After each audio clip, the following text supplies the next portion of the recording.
Hari ini gue bawa kabar berita atau informasi seputar penerusnya iPhone 11, aka iPhone 11 series, yaitu iPhone 12. Kabar baiknya, gadget besutan Apple itu bakal dijual dengan harga yang lebih murah, atau setidaknya lebih terjangkau dibandingkan iPhone 11. Tentu hal ini bisa diwujudkan dengan beberapa spesifikasi, bagian, atau fitur yang disunat. Nggak seganas iPhone 11, tapi tetap ada peningkatan di bagian tertentu.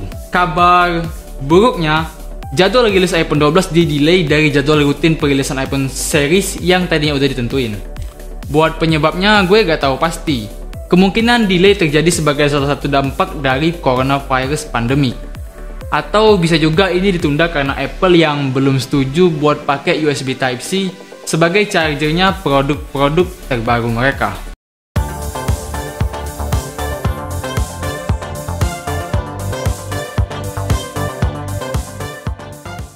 Mengenai adanya delay, bagi para fanboy Apple tentu ini kurang mengenakan. Tapi terima nggak terima, ini informasi udah konkret, alias udah dikonfirmasi sama pihak Apple-nya sendiri. Tapi ya jangan sampai lemes juga, soalnya delay nggak bakal sampai berbulan-bulan.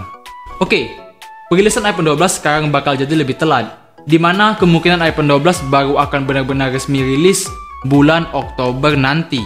Nggak buruk-buruk amat lah ya, delaynya cuma semingguan doang buat sementara. Bisa aja nanti ditunda lagi, itu kita gak tahu.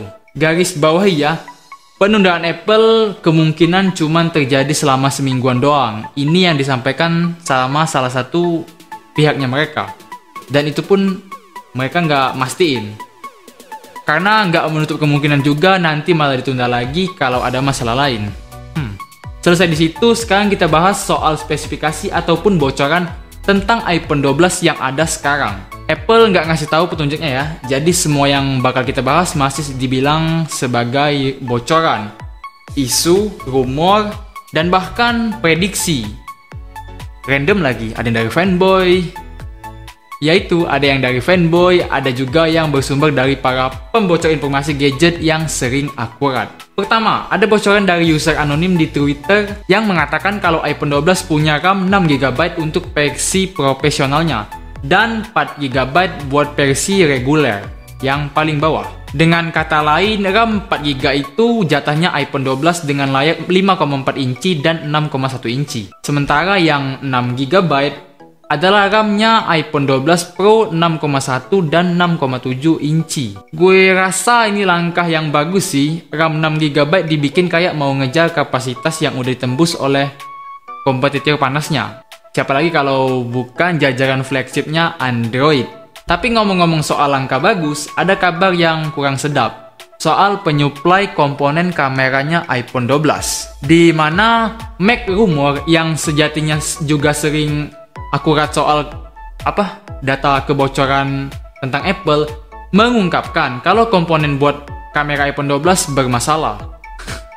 Pihak supplier yang dimaksud adalah Genius Electronic Optical. Nah, supplier tersebut mengalami kendala soal coating ataupun lapisan sensor kamera ultra wide, maksud gue kamera wide iPhone 12 dengan layar 5,4 inci.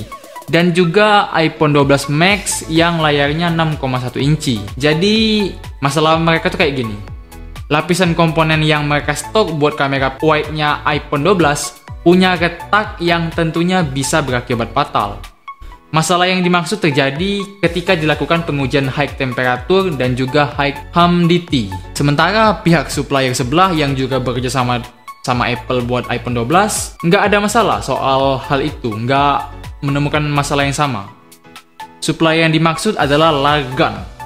Gimana sebutnya, Largan atau Largan gitulah. Kemungkinan Apple bakal pasok semua komponen total dari Largan aja buat membuat buat bikin semuanya lancar. Dan tentu ini transisi membutuhkan waktu yang cukup lama. Atau enggak juga sih, nggak tahu. Lalu soal baterai dan teknologi charging, beredar sebuah informasi yang belum konkret, di mana iPhone 12 dikatakan nggak punya pengisian dengan charging kabel, tapi dia pakai teknologi magnet buat pengisian, alias wireless charging. Ini isu keluar bukan tanpa bukti.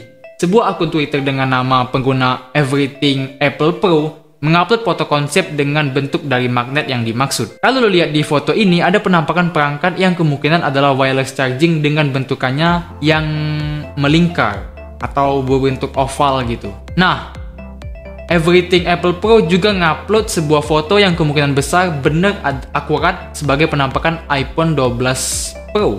Tapi sebenarnya ini gambar mereka sebut sebagai prediksi ataupun bentuk konsep yang mereka rancang berdasarkan kemungkinan aja. Jadi belum pasti apakah ini wujud final dari iPhone 12. Belum bisa dipastikan. Di situ juga ketulis bocoran spesifikasinya meliputi layar Super Retina XDR yang setara Super AMOLED, chipsetnya yang lebih legit dari iPhone 11 yaitu A14 Bionic, punya triple kamera, dan juga tertulis harga nominal yang gue nggak tahu itu prediksi dapet dari mana. Apakah mereka ngutip atau prediksi? Jujur, gue bukan fanboy Apple, jadi di sini gue nggak berharap apa-apa sama produknya iPhone 12. Kalau misalnya ada detail lain yang gue lewatin, bolehlah buka jalan buat diskusi atau kita bertukar informasi di kolom komentar. Dan segitu aja yang bisa gue bahas. Semoga bermanfaat. Sampai ketemu di konten Tech Today yang berikutnya. Gue fanboy ini soalnya.